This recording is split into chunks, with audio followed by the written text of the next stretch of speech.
आगामी कार्यक्रम प्रायोजित किया है जॉयस मायर मिनिस्ट्रीज के मित्रों और सहयोगियों ने। यदि आपके जीवन में कुछ है, कोई व्यवहार जो आपको नाराज कर रहा है, जो आपको एक ऐसी स्थिति में ला रहा है जहां आप स्वयं शांतिमय नहीं, तो इसे काट डालिए और छुटकारा पाइए। इसे अपने जीवन से निकाल डालिए, क्योंकि ये आपके जीवन में जहर भर रहा है और आपको इसे निपटने की जरूरत है। आपको इसी वक्त निपटना होगा।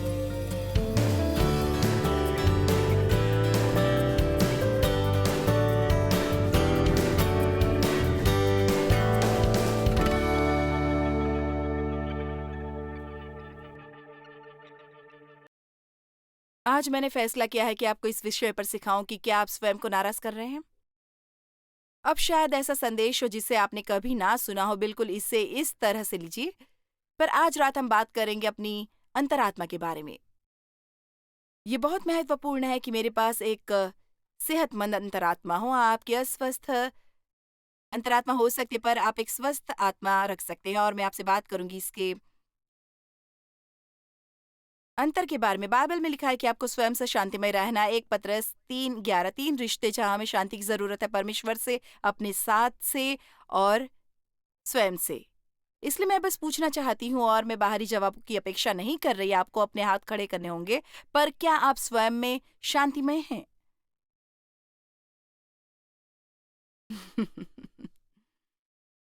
जो कई बार अच्छी होती है। हर बात जो मैं आज रात कहने वाली हूँ, मैं ये इसलिए कह रही हूँ कि ये मुझे आपका ख्याल लाता है और मैं चाहती हूँ कि आप सर्वोत्तम जीवन जिए। पर शायद ये संदेश इतना अजीब ना हो। मैं आपको स्पष्ट बता रही हूँ, ये हास्यास्पद रात नहीं होगी। हम मीठा नहीं खाने वाले हैं, हम चीजें सीखेंगे। आमीन। दुख की बात जीने के बारे में यह है कि आप ये जान लें कि जो आप कर रहे हैं गलत है, और फिर भी आप उसे करते रहते हैं। यदि आप हम्म अच्छा व्यवहार नहीं करते, तो मैं ओवरफ्लो पर जाऊंगी। क्या आपने कुछ चीजें अंधकार में छुपा रखी हैं जिन्हें प्रकाश में आने की जरूरत है? हमें प्रकाश में जीना है। क्या आप पर उन चीजों का दबाव है जिन्हें आप छुपाए रखते हैं? रहस्य रखने से बदतर बात और कुछ नहीं। पता है, ये हमारा रहस्य जो हमें बीमार करता है और सत्य आजाद करेगा। केवल सत्य ही हमें आजाद करेगा। अब मत्ती 18:8-9। यदि तेरा हाथ और तेरा पाँव तुझे ठोकर खिलाए, तो उसे काट कर फेंक दे। मैं हूं मत्ती 18:8-9 पर। यदि तेरा हाथ और तेरा पाँव तुझे ठोकर खिलाए, तो उसे काट कर फेंक दे। टुड्डा या लंगड़ा होकर जीवन में प्रवेश करना तेरे लिए इससे भला है कि 2 हाथ या 2 पाँव रहते हुए तू अनंत आग में डाला जाए। अब इससे पहले कि आपको दुख पहुंचे, यीशु ने ये कहा, मैं बस किताब पढ़ रहा हूं। यदि तेरी आंख तुझे ठोकर खिलाए, तो उससे निकाल कर फेंक दे। काना होकर जीवन में प्रवेश करना तेरे लिए इससे भला है कि 2 आंख रहते हुए तू नरक की आग में डाला जाए। आजकल आप चर्च में नर्क के बारे में बहुत कुछ नहीं सुनते हैं। यहाँ ज्यादा नर्क की चर्चा नहीं होती, आग और ब्रिमस्टोन वाला प्रचार। पर मेरे ख्याल से हमें कभी कभार नर्क पर बात करने की जरूरत होती है। आपके ख्याल से क्या यह ठीक है, पास्टर टॉमी? हमें बीच बीच में नर्क के बारे में बात करने की जरूरत होती है, क्योंकि देखिए, हमारे पास केवल 2 विकल्प हैं। जब हमारा काम यहाँ खत्म हो जाता है, तो ये ऊपर जाता है या नीचे जाता है। दोनों में से एक। ये या तो महिमा है या आग। मैं अनंत काल सही जगह पर बिताना चाहती हूँ, तो इसका मतलब है इस समय मुझे सही प्रकार का फैसला करना होगा। अब सब लोग कह सकते हैं अब, और उन्हें टालना बंद करें, उन्हें टालना बंद करें, टालना बंद करें। जाहिर है, जब मैं इन कॉन्फ्रेंस में शिक्षा देती हूँ, मैं केवल इस कमरे में लोगों को नहीं, ये संसार भर टीवी पर देखा जाता है और मैं ये जानती हूँ ये बहुत से लोग देख रहे हैं, आप खोए हुए हैं, आपका परमेश्वर से रिश्ता नहीं है। आप कई तरह की बातें कर रहे हैं जो आपके अंतरात्मा को परेशान कर रही है, या शायद आप बहुत अरसे तक गलत बातें करते आ रहे हैं कि आपकी अंतरात्मा इतनी झुलस चुकी है और सख्त हो चुकी है कि आप अब ये भी नहीं बता सकते कि आप कुछ गलत कर रहे हैं और ये और भी बदतर है। और हाँ, आपका जीवन बदल सकता है और परमेश्वर आपसे प्रेम करते हैं और वहाँ एक सच्चा स्वर्ग है और एक सच्चा नर्क है, और एक सच्चा परमेश्वर और एक सच्चा शैतान, और हम में से हर एक अपने जीवन के अंत में परमेश्वर के आगे खड़ा होने वाला है और हम उसका लेखा जोखा देंगे जिस तरह से हम जी रहे हैं। हम में से हर एक, मुझे आपके लिए जवाब देने की ज़रूरत नहीं, आपको मेरे लिए जवाब देने की ज़रूरत नहीं, पर मुझे अवश्य ही जवाब देना होगा अपने जीवन के बुलावे के संदर्भ में। और मेरे जीवन को बुलावा मिला है कि मैं आपको बताऊं कि परमेश्वर आपसे प्रेम करते, पर आप जानबूझकर लगातार पाप में नहीं जी सकते और किसी भी किस्म का ऐसा जीवन नहीं पा सकते जिससे आप संतुष्ट नहीं है। समय आ गया है आगे बढ़ने का। आमीन।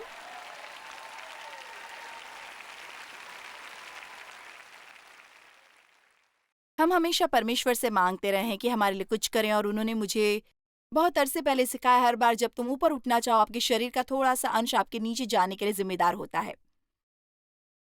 आमीन। एक सकरा मार्ग है जिस पर परमेश्वर चाहते कि हम चले, जिसका मतलब यह है कि हमें वो करने को नहीं मिलता जो बाकी लोग करते हैं।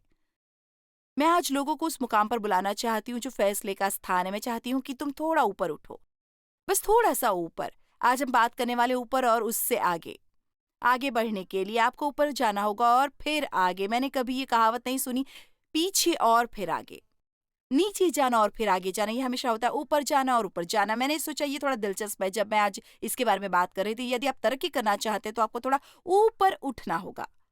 पास्टर टॉमी ने एक बार एक उपदेश में कहा था, मैंने सोचा कि मुझे उसका शीर्षक बहुत पसंद है, इसलिए मैंने वो शीर्षक उधार लिया और उस पर उपदेश दिया। सब लोग ये समझते हैं कि वो मेरा शीर्षक है क्योंकि मैं यहाँ हूँ। नाम है high price of a cheap thrill. इसलिए हमें बहुत सावधान होना पड़ता है कि आप बस एक पल के लिए नहीं जी रहे जैसे कल कभी आएगा ही नहीं, क्योंकि कल तो आएगा, जरूर आएगा। आमीन। और जिस तरह आज हम जीते हैं वो हमारे कल की गुणवत्ता पर असर डालता है। पता है, मुझे बहुत खुशी है। मैंने लोगों को बताया जिनके साथ आज मैं लंच पर थी, मैं उसके लिए बहुत धन्यवादी हूँ, जो मैं जानती हूँ। माय गॉश, मैं धन्यवादी हूँ 40 साल के परमेश्वर के वचन के अध्ययन के लिए जो मेरे पीछे है। मुझे परमेश्वर को जानने में खुशी है। मुझे खुशी है कि जब मैं कुछ गलत करती हूँ तो तुरंत मुझे पवित्र आत्मा की प्रतीति महसूस होती है। ये कितना शानदार है, इस तरह का एहसास। और मैं आपको कुछ बताना चाहती हूँ। आज आप सबसे सर्वोत्तम तरीके से समय का निवेश कर रहे हैं क्योंकि आप परमेश्वर का वचन सुन रहे हैं, परमेश्वर की भक्ति कर रहे हैं। अन्य लोगों के साथ आप इस बिल्डिंग में हैं जो अपने जीवन में परमेश्वर के लिए भूखे हैं। हम इससे बेहतर जगह पर हो ही नहीं सकते थे, क्योंकि जब आप आत्मा में बोते हैं तो आप आत्मा के अनंत जीवन से कटनी काटेंगे। जब आप शरीर के लिए बोते हैं तो आप कटनी काटेंगे, तबाही, बर्बादी और विनाश की। मुझे यकीन है हम में से सब शुक्रवार की रात शरीर के लिए बोया करते थे और अगले दिन हमें प्राप्त होता तबाही, बर्बादी और विनाश। खैर, कल सुबह शायद मीटिंग का हैंगओवर हो, पर यह वैसा होगा जिससे आप आनंदित होंगे। ये वैसा नहीं होगा जो आपको दुखी करेगा।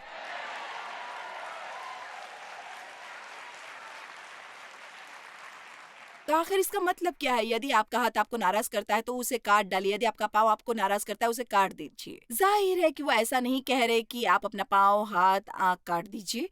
वो ऐसा नहीं कह रहे हैं। पर वो जो कह रहे हैं वो ये है कि यदि तुम्हारे जीवन में कुछ है, जो कोई व्यवहार जो आपको नाराज कर रहा है, जो आपको ऐसी दिशा में पहुंचा रहा है जहां आप स्वयं में शांति नहीं पा रहे, फिर उसे काट डालें, उससे छुटकारा पा लें, उसे अपने जीवन से निकाल दो, क्योंकि यह आपको जहर दे रहा है और आपको इससे निपटने की जरूरत है और आपको इससे अभी निपटना होगा।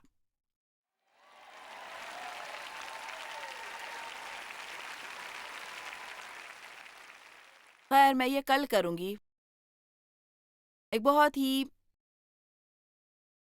दयनीय कहानी है बाइबल में फिरौन के बारे में, जब वो लोगों को जान ही नहीं दे रहा था और परमेश्वर भेजते रहे महामारी दर महामारी, और वो कहता है कि वो उसे जाने देगा और फिर उसे जाने नहीं देता।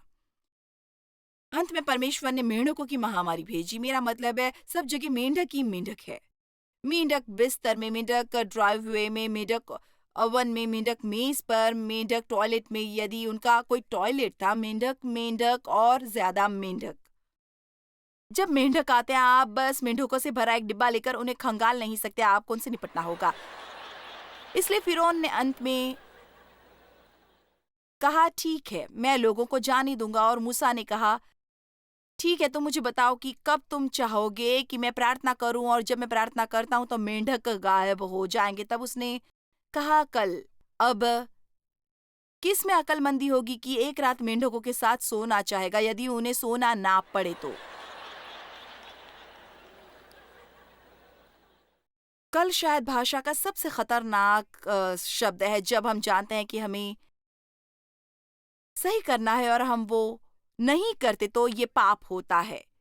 कुछ पाप है जो हम करते हैं और फिर कुछ बातें होती हैं जो पाप बन जाती हैं, क्योंकि कुछ बातें हैं जो हमें करनी चाहिए पर आप नहीं करते। हमें वो करने की जरूरत है जो करने का निर्देश परमेश्वर हमें देते हैं। आज हमें सौभाग्य प्राप्त है अनुग्रह के अंतर्गत कि हम व्यवस्था के अधीन ना रहे, पर हमें अगुवाई, निर्देश और पूर्व सूचना और हमें नियंत्रित होना है जीवित परमेश्वर के पवित्र आत्मा द्वारा। परमेश्वर हमारे भीतर आकर रहते हैं, वो अपना पवित्र आत्मा भेजते हैं जो सत्य का आत्मा है, हमारा गुरु और हमारा मार्गदर्शक है। और मैं आपको कुछ बताना चाहूंगी, आप यदि परमेश्वर के साथ काफी देर तक रहते हैं और आप वचन में लीन होने लगते हैं और कुछ चीजें आपको परेशान करने लगती है जिन्हें आप अपने जीवन में करते रहते हैं और तब उन्होंने आपको बिल्कुल परेशान नहीं किया, क्या किसी को ऐसा लगता है?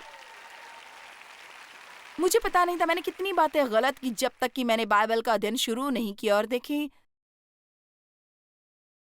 शुरुआत में बहुत बार हम बस, और ये हमें अपसेट करता है, हम बस सोचते हैं खैर कैसे कोई इतना कुछ गलत कर सकता है, प्रभु क्या जाकर किसी और को चुनेंगे। पर मैं आपको कुछ बताना चाहूंगी, ये उन महान आशीषों में से एक है जो आपको मिल सकती थी। मेरे मायने यह है कि अपने पाप में अकेले ना पड़ जाओ। ये सोचना कि गलत व्यवहार सही है, ये एक बहुत भयंकर स्थिति है जिसमें आप रह सकते हैं। और हमारे पास ऐसे लोगों से संसार भरा पड़ा है जो आप सोचते हैं कि बुराई अच्छी है पर अच्छाई बुरी है। और बाइबल हमें यशायाह में सिखाती है कि अंतिम दिनों में ऐसा दिन आएगा जब लोग ये सोचेंगे कि बुराई अच्छी और अच्छाई बुराई है, और ये आज हर जगह हो रहा है। और मैं आपको बता दूं, मैं इतनी आभारी हूं तब भी जब मैं टीवी देखती हूँ, जब मुझे खुशी है कि मैं जानती हूँ कि वो गलत है। मुझे बहुत अफ़सोस होता है उन लोगों के लिए जो बैठे हैं और वो उन सब चीज़ों द्वारा प्रोग्राम्ड हो जाते हैं और उन पर लादी जाती है और वो उन्हें शिक्षित कर रही है, और फिर वो ये सोचते हैं कि पता है यही वो है जो उन्हें करना है, जो कुछ भी हॉलीवुड करता है वो। मैं बहुत खुश हूँ कि मैं उसकी ओर देख सकती हूँ कि वो गलत है, वो गलत है, वो गलत है, वो गलत है।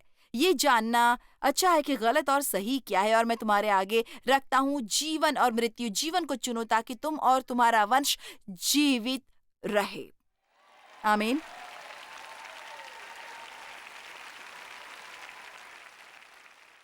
मुझे महसूस हो रहा है कि मैं पवित्र आत्मा द्वारा प्रेरित की जा रही हूँ कि बस अपनी शिक्षा में इसे सम्मिलित करो, जो मैं प्रार्थना और उम्मीद करती हूँ कि अच्छी तरह समझने योग्य होगा। कुछ इस तरह की शिक्षाएं, क्योंकि जब पौलुस ने तीमुथियुस से कहा कि वो घोषणा करे और वचन का प्रचार करे, उसने कहा आगाह कर, विनती कर, प्रोत्साहित कर और डांट।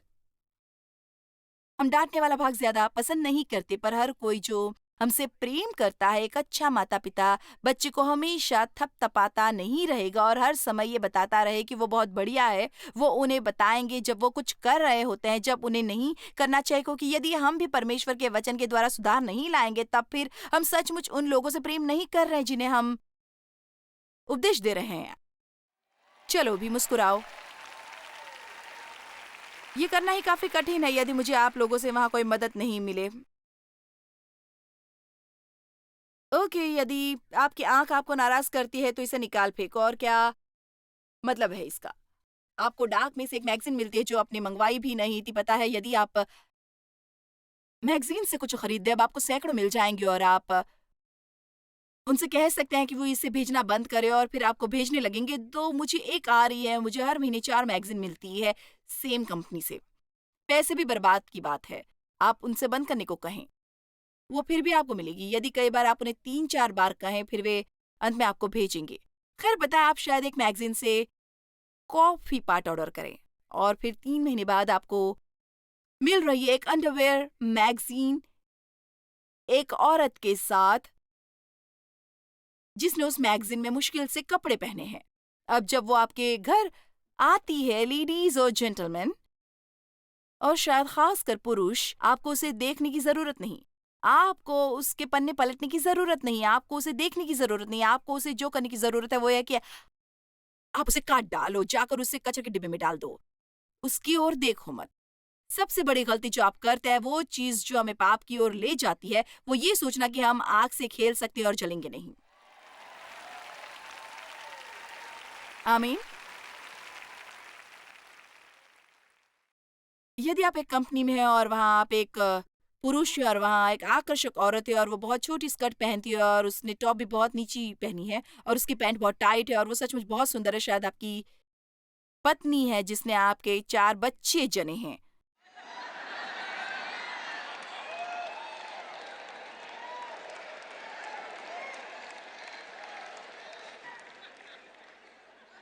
और हर एक के साथ थोड़ा वज़न चढ़ाया है और आपको एक थोड़ी आज़माइश महसूस हो रही है और आप कुछ ज़्यादा ही समय बिता रहे हो उस छोटी स्कर्ट वाली लड़की के साथ। मैं कुछ आपको बताना चाहूँगी। बेहतर है कि आप आगे जितना भी भाग सकते तेज़ी से भागें। बेहतर होगा कि आप जाकर नीति वचन 8 पढ़ें और देखें कि बाइबल में क्या लिखा है उस व्यक्ति के बारे में जो चरित्रहीन औरत के साथ संबंध बना लेता है और ये कैसे उसका जीवन तबाह और बर्बाद कर देता है और उसे मृत्यु तक ले जाता है। चलिए भी अब इस झमेले में ना पड़ें।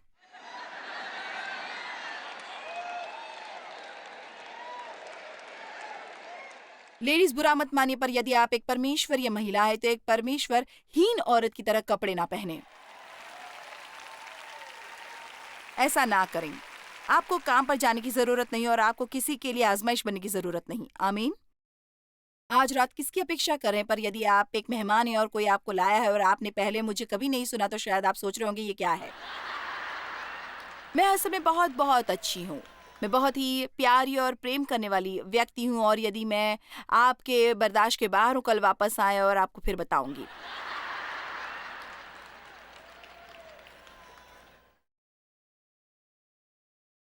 मैं इफिसियों की किताब पर एक बहुत बड़ा अध्ययन करती रही हूँ और मैं ये पूरी बात सिखाऊँगी। मैंने ये सब तय करके रखा है। मैं आपको बताती हूँ कि मैं क्यों इफिसियों को बहुत पसंद करती हूँ। अध्याय 1, 2 और 3 ये सब उसके विषय में है कि हम मसीह में क्या हैं, परमेश्वर हमसे कितना प्रेम करते हैं, परमेश्वर का अनुग्रह, हम अनुग्रह द्वारा बचाए गए, बार-बार यही बात करता है कि हम मसीह में कौन हैं और वो विरासत जो हमें मसीह में प्राप्त है और परमेश्वर हमसे कितना प्रेम करते हैं और वो पता है कि वो हमसे प्रेम करते हैं तब से जब से हम पाप में ही थे। मेरा मतलब है ऐसे ही कि भई आप समझ जाते हैं जब तक कि आप अध्याय 1, 2 और 3 से गुज़रते हैं कि आपसे प्रेम किया गया है, आपको अनुग्रह मिला है, आपको दया प्राप्त है। ये बस मेरा मतलब है ये सब बहुत बढ़िया है। और फिर हम शुरू करते हैं अध्याय 4। इसलिए भई हर बार जब आप इसलिए देखते हैं तो बेहतर होगा कि आप सावधान हो जाएँ। क्योंकि अब ये आप पर कुछ उतारने वाला है जो वहाँ है इन सब अन्य चीज़ों के कारण। तो वो कह रहा है क्योंकि तुम जो मसीह में हो और उसके कारण जो मैंने तुम्हें बनाया है इसलिए ऐसा व्यवहार पहनो। अपने पूरे व्यवहार में परमेश्वर की नकल करो। और फिर अंतिम 3 अध्याय ये मत करो और ये नहीं, ये मत करो, ये मत करो, ये मत करो, ये मत करो, ये मत करो। और अब जानते हैं क्या, सबको अध्याय 1, 2, 3 बढ़िया लगता है। हमें वो सब पसंद आता है और पूरा मुद्दा ये है कि कोई फ़र्क नहीं पड़ता अपना व्यवहार बदलने की कोशिश में, इसकी कोशिश मत करो कि परमेश्वर के साथ तुम काम करो कि वो तुम्हारा व्यवहार बदल दे, यदि आप ये नहीं करना चाहते, क्योंकि आप बस हर बार आप एक गलती करते हैं तो आप दंडित महसूस करेंगे। सीखिए कि तुम मसीह में कौन हो, तब फिर ये जानकर कि तुम मसीह में कौन हो, अपने बाकी के दिन दूध ही मत पियो, वचन का मांस खाना शुरू करो। आमीन। मुझे बहुत पसंद आता है जब परमेश्वर मुझे ताड़ना देते हैं और यदि मैं वहाँ बैठी होती हूँ तो मुझे आज रात का संदेश पसंद आता है क्योंकि मुझे वो चीज़ें अच्छी लगती हैं जिनका मुझे सामना करना होता है और वो मुझे ये पहचानने में मदद करती हैं कि मैं कहाँ हूँ और फिर मेरी मदद करके अगले पड़ाव पर ले जाने में मुझे ये बहुत पसंद है। मुझे ये पूरी तरह पसंद है। धन्यवाद।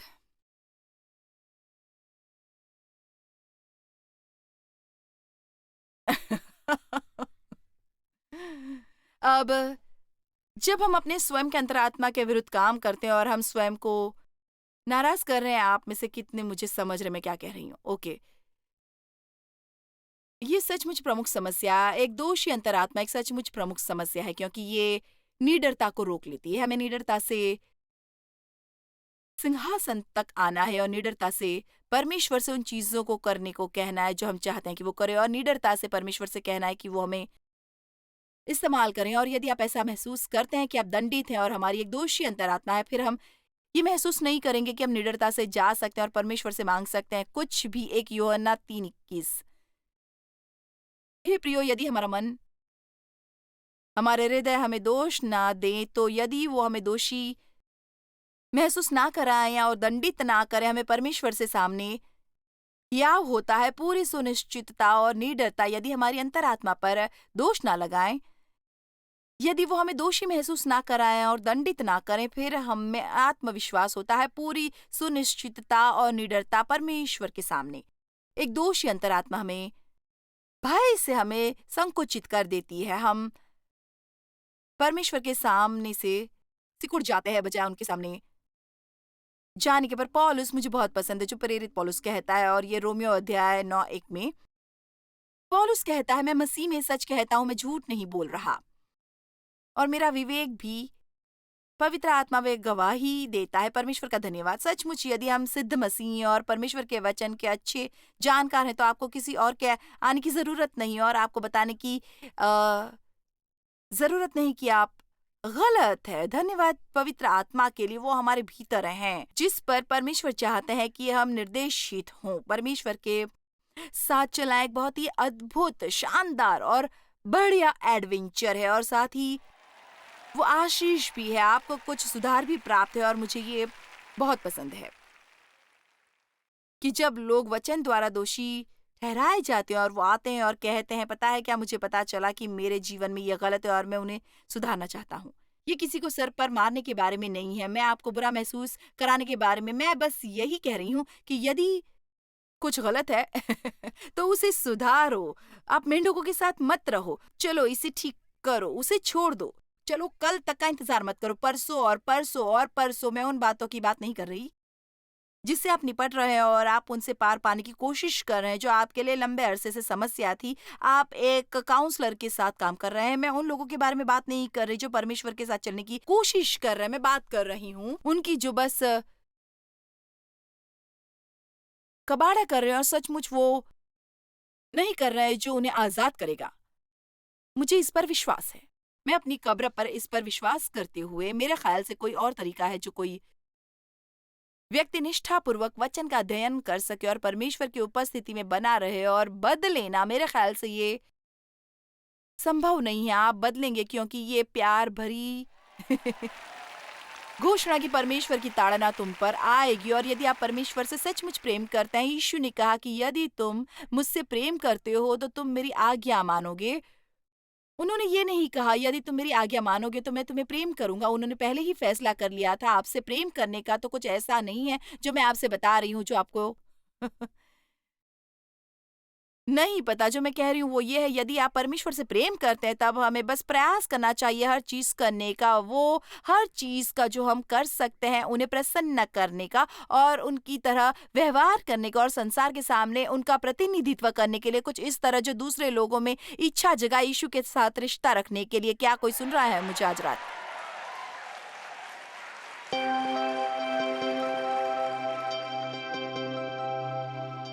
बाइबल में लिखा है कि वो जिसे पुत्र आजाद करता है वो सचमुच में आजाद होता है, और हम बहुत सी बातों से आजाद है, पर उनमें से एक है कि हम पवित्र आत्मा के साथ काम करने के लिए आजाद हैं और ये सीखने के लिए कि कैसे जीना है एक स्वस्थ और संपूर्ण अंतर आत्मा के द्वारा। पता है, आपके जीवन में कोई क्षेत्र नहीं है जिससे परमेश्वर आपकी मदद नहीं करेंगे। यदि आप कहें परमेश्वर आपको आशीष दे, आपका दिन बढ़िया बीते।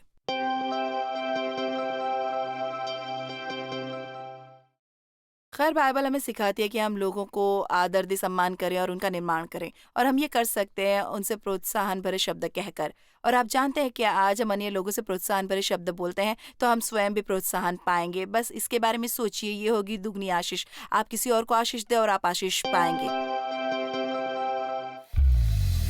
जॉयस मायर मिनिस्ट्रीज में आप हमारे लिए बहुत ही कीमती हैं, जितना कि आप जानते हैं। हम आपकी सराहना करते हैं और इस सेविकाई को दुनिया भर में संभव बनाने के लिए हम अपने दोस्तों और सहभागियों को धन्यवाद देते हैं। हम साथ मिलकर भूखों को खाना खिलाते हैं, गरीबों को कपड़े देते हैं और कई देशों में सुसमाचार बांटते हैं। अपना प्रार्थना निवेदन भेजने के लिए कृपया आज ही संपर्क कीजिए। हमारे स्रोतों के बारे में और भी जानिए।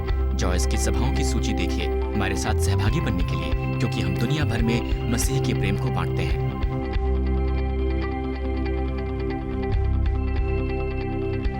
इसका खर्च उठाया है जॉयस मायर मिनिस्ट्रीज के मित्रों और सहयोगियों ने।